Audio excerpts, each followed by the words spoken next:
If you're a video editor who still hasn't quite figured out how to make smooth speed ramps for your videos, listen up because I've finally figured it out. Well, I've sort of had a decent grasp on this concept for years, but now I think I've finally figured out a good way to explain it in a way that hopefully you'll understand. In a nutshell, speed ramping is when you intentionally change the speeds of your clips throughout your edit. In my opinion, this is one of the easiest and cleanest ways to bring a ton of life to your video without adding anything at all. If you don't know how to successfully utilize speed ramping to create transitions in your videos and also make your footage just move more intentionally with the audio, there's a good chance your edits just might look like they're missing something. And you may have not even realized that this was it. That's why in this video, I'm going to share with you the last tip you'll ever need to hear about speed ramping. This concept is going to help you create smooth speed ramps to seamlessly transition clips in your edit without having to overuse pre-made drag and drop transitions, which, let's be honest, a lot of times don't look that great after all. You'll also be able to utilize this concept to successfully make your footage move more intentionally with the music, which is extremely important when it comes to cinematic video editing. There are 3 key components that make up this concept, so stick around to the end of the video to learn the entire method.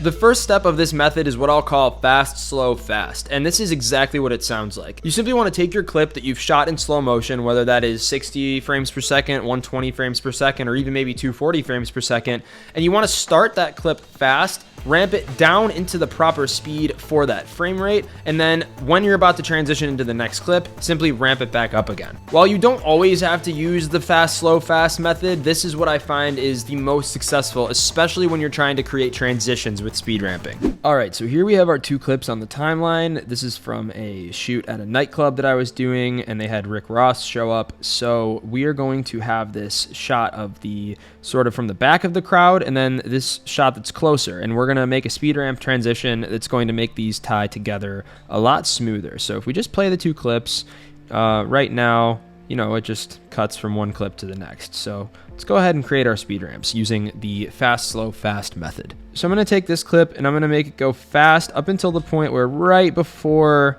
the light is about to strike the camera there. We're going to create our speed ramp. And of course, these are set to 20% speed right now since they were shot in 120 frames per second. So let's try 400. Seems a bit quick. Now we'll do the same thing with the next clip, and I'm going to focus on making it slow just as he's about to point his hand down.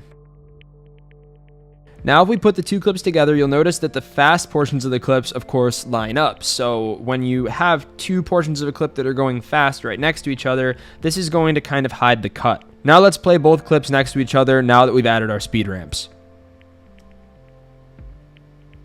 And of course, you'll notice it just looks, to me, a lot more smooth. And then, of course, we added another fast at the end of this, at which point you could just add another fast clip and then transition it to slow once again.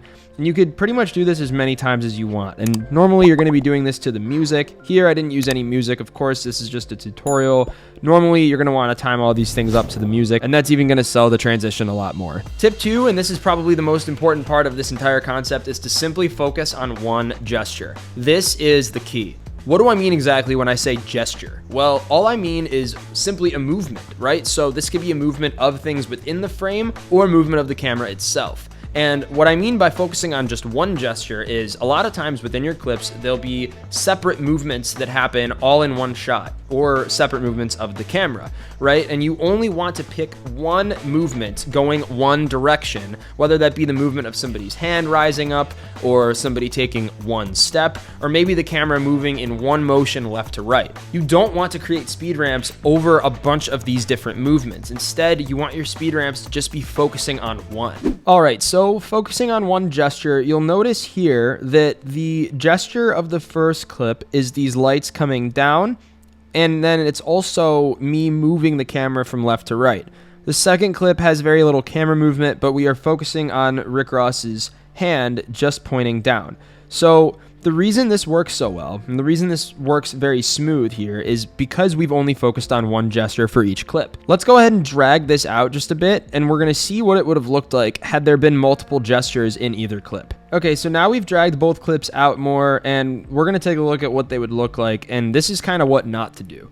So you'll notice with this first clip, although the movement is consistently moving from right to left, the lights do a change here. And in my opinion, I didn't like those lights changing right about here.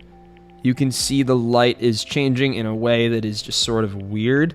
I'd rather that we only be focused on the single movement of the lights going from top to bottom, rather than the lights doing multiple movements in one shot that we're trying to create a speed ramp for. The camera movement, on the other hand, does stay consistently moving, so this is actually okay. I think it's not the end of the world. It doesn't look that choppy. Every scenario when you're editing is always really just going to be very different. It's all subjective, so you sort of just have to make these calls yourself. But to me, there's two gestures going on within the shot here, so that's why I chose to originally simply have it trimmed to where I had it before, when there was just one gesture happening in the shot and also one gesture happening with the camera movement. Now let's check out our second shot. If we drag this out a little bit earlier, now we're going to have it going fast over multiple gestures that Rick Ross is making, him being the main subject of this shot. So although this still might sort of look smooth to you, similar to the last example, I think it can be smoother. And the reason why it doesn't look smooth is because now we have two gestures. Now we have a gesture of him moving his mic up to his mouth,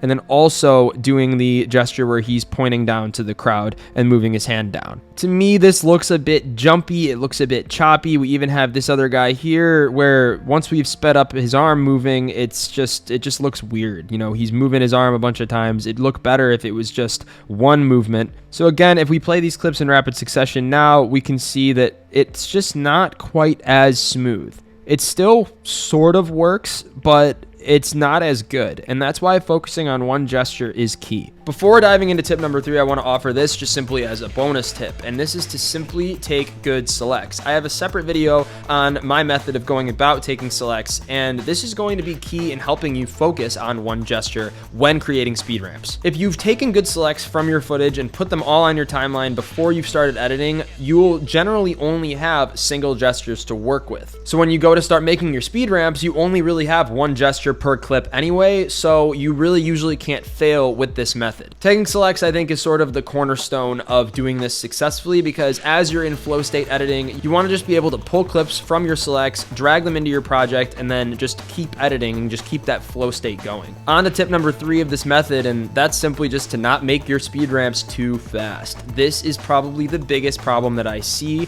when I see people making speed ramps. They're just too quick, too jumpy, and they're not smooth. And you could solve this issue a lot of the time by one of two things. Either A, just simply making sure that when you speed ramp your footage up into a faster speed, you're not making that speed too fast. And B, making sure that you transition speeds over enough time. In Final Cut, you can use these gray bars to do so, and in other programs, I'm sure there's other ways of making sure that your transition in speed is not too abrupt. Another reason why this example looks very smooth is because we simply haven't made our speed ramps happen too fast, too abruptly, and when the clips are moving quicker, they aren't moving too quick. While making this transition using speed ramps, I was very careful to keep an eye on my transitions in speed as well. Let's take a look at what happens if we make our transitions in speed a bit too abrupt, or make our fast movements of the clips just too fast. So now you'll notice here our gray bars, which are representing our transitions of the speed in our clips, are very short, right? This looks pretty choppy, and the reason is because our transitions in speed, which are represented by these gray bars in Final Cut,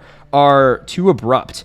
And also, the clips are just moving way too quick. The way to fix this, once again, is to simply make sure that your clips are not moving too fast, and also that you allow for plenty of time for your clips to transition speeds. This is what's going to help you get those really clean, smooth speed ramps. Oftentimes, just making a clip go slightly quicker is enough to create a smooth speed ramp. You don't need your clips going mega quickly most of the time. There are, of course, instances where you're going to want your speed to go very, very quickly, or you do want abrupt changes in speed. It just depends. Most of the time I find that this is the case though. Okay, so now we've decreased our fast speeds of the clips, which are represented in blue here, of course, and then we've also increased the duration of that speed transitioning from slow to fast and then back to slow.